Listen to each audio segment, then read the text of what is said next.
یہ انسان اگر اس سیدھے راستے پر چلنے کی کوشش کرے گا، لأقعدن، میں بیٹھوں گا اس پر گھات لگا کر اور اس پر حملہ کروں گا، ثم لآتینہم من بین ایدیہم ومن خلفہم، ان پر حملہ کروں گا میں ان کے سامنے سے بھی ان کے پیچھے سے بھی، وعن ایمانہم وعن شمائلہم، اور ان کے داہنی جانب سے بھی اور بائیں جانب سے بھی، ولا تجد اکثرہم شاکرین، اور نہیں پائے گا اے پروردگار تو ان میں سے اکثریت کو شکر کرنے والے۔ وہ ثابت نہیں کر سکے گا اپنے آپ کو کہ یہ اہل تھا اس مقام اور مرتبے کا کہ جو تو نے اس کو عطا کیا۔ یہ چیلنج ہے کہ جو ابلیس نے معاذ اللہ ثم معاذ اللہ اللہ کو کیا تھا۔ توحید کی شاہ راہ ہے کہ جو صراط المستقیم، تیرا سیدھا راستہ،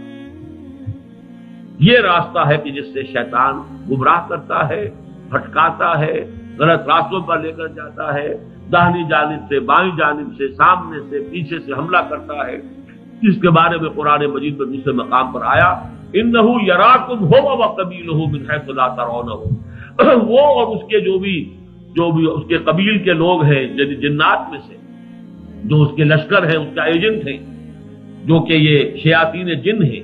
وہ تم پر حملہ کرتے ہیں وہاں سے جہاں سے تم انہیں نہیں دیکھتے۔ انہ یراکم هو وقبیلہ من حیث لا ترونہ، وہ تمہارے لیے غیر مرئی ہے، تم دیکھتے نہیں ہو، لیکن وہ تمہیں برغلاتے ہیں،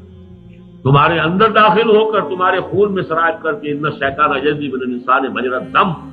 خون کی طرح گردش کرتا ہے۔ تو یہ اندر سے، باہر سے، بلکہ یہاں وہ الفاظ نہیں آئے، یہ بھی الفاظ ایڈ کیے جا سکتے ہیں، ان کے سامنے سے، ان کے پیچھے سے، ان کے دائیں جانب سے، ان کے بائیں جانب سے، ان کے باہر سے، ان کے اندر سے،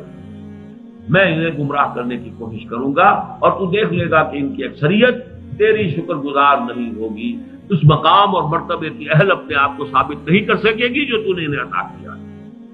لیکن اس کا نتیجہ جو نکلنا چاہیے لب لباب، وہ یہاں آ گیا، قل ان صلاتی ونسکی ومحیای ومماتی للہ رب العالمین۔ توحید کا خلاصہ، توحید کا لب لباب عمل میں، رویے میں، روش میں کیا ہے؟ کہہ دو میری نماز اور میری قربانی اور میری زندگی اور میری موت سب اللہ کے